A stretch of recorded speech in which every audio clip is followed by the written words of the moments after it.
Hi സുഹൃത്തുക്കളെ, ഇന്ന് എൻ്റെ പറമ്പിൽ ഒരു ഏട്ടൻ വന്നിട്ടുണ്ട്. നമ്മളെ അയൽവാസിയാണ്, ബാബേട്ടനാണ്. അപ്പം ബാബേട്ടൻ ഇപ്പോഴത്തെ തൊഴിലിതാ ഇങ്ങനെ ഇതാണ് ആള്. ഇങ്ങനത്തെ പേരെന്തുണ്ടോ? മണിക്കുട്ടതാ. മണിക്കുട്ടനെ മേയിച്ച് നടക്കുന്നതാണ് ഇപ്പോഴത്തെ ഭയങ്കര പ്രധാനപ്പെട്ട തൊഴിൽ. കൂടാതെ വേറെയും ജോലികളൊക്കെ ഉണ്ട് കേട്ടോ. ഇതൊരു സൈഡാണ്. അപ്പം ഇങ്ങനെ ഒന്ന് പരിചയപ്പെടുത്താമെന്ന് വിചാരിച്ചു നിങ്ങൾക്ക്. ബാബേട്ടാ, എത്ര കാലമായി തുടങ്ങിയിട്ട്? 2 വർഷമായി. എത്രാമത്തെ? ഒന്നാമത്തെ ആളാ? മൂന്നാമത്തെ ആളാ? ഇവിടെ എത്രാമത്താണെന്ന് പറഞ്ഞേ? മൂന്നാമത്തത്. ഇതിന്റെ പേരെന്താ? മണിക്കുട്ടൻ. ഇതെങ്ങനെ ലാഭകരമായ തൊഴിലാണോ? തിരക്കേടില്ല. അത്യാവശ്യം ലാഭം കിട്ടാറുണ്ടോ? അത്യാവശ്യം ലാഭം കിട്ടാറുണ്ട്. ഈ പ്രായത്തിൽ ഇപ്പോൾ ഇവന് എത്ര പൈസ കിട്ടും? ഇതിനിപ്പോ 70 റുപ്യ കിട്ടും. നിങ്ങൾ എത്രക്ക് വാങ്ങിച്ചാ?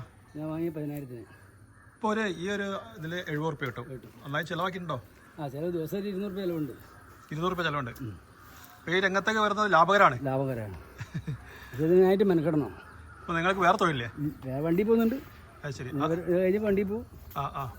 ആ തൊഴിലിന്റെ കൂടിയാണ് രണ്ടും കൂടി. ഇതാണ് മെയിൻ ഇൻകം തോന്നുന്നത്. മറ്റേ സൈഡ് സൈഡ് അടിപൊളി. ഏതായാലും പുതിയൊരു ബിസിനസ് സംരംഭത്തെ പറ്റി അറിഞ്ഞാൽ വളരെയധികം സന്തോഷം. ഓക്കെ. നല്ല നല്ല നല്ല മെയിൻ ഉണ്ടല്ലോ അല്ലേ? നല്ല ആരോഗ്യവാനാണല്ലോ അല്ലേ? നല്ല ഭക്ഷണം കൊടുക്കലുണ്ട്. ഇതിന്റെ വിൽക്കാൻ സമയമായോ? ഉണ്ട്. ആൾ വന്നുകൊടുക്കുന്നുണ്ട്. വരുന്നുണ്ടോ? എത്രക്കാ കൊടുക്കാൻ ഉദ്ദേശിച്ചത്? ഇപ്പോൾ 70 കിട്ടിയേ കൊടുക്കും. 70 കിട്ടിയേ കൊടുക്കും. 75. അപ്പോൾ എത്ര മാസം കൊണ്ട്? ഇതിപ്പോൾ 1.5 വർഷം ആവുന്നു. 1.5 വർഷം കൊണ്ട് 60,000 റുപ്യ. Okay, nice.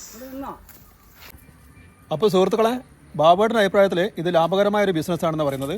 ആർക്കും തുടങ്ങാം.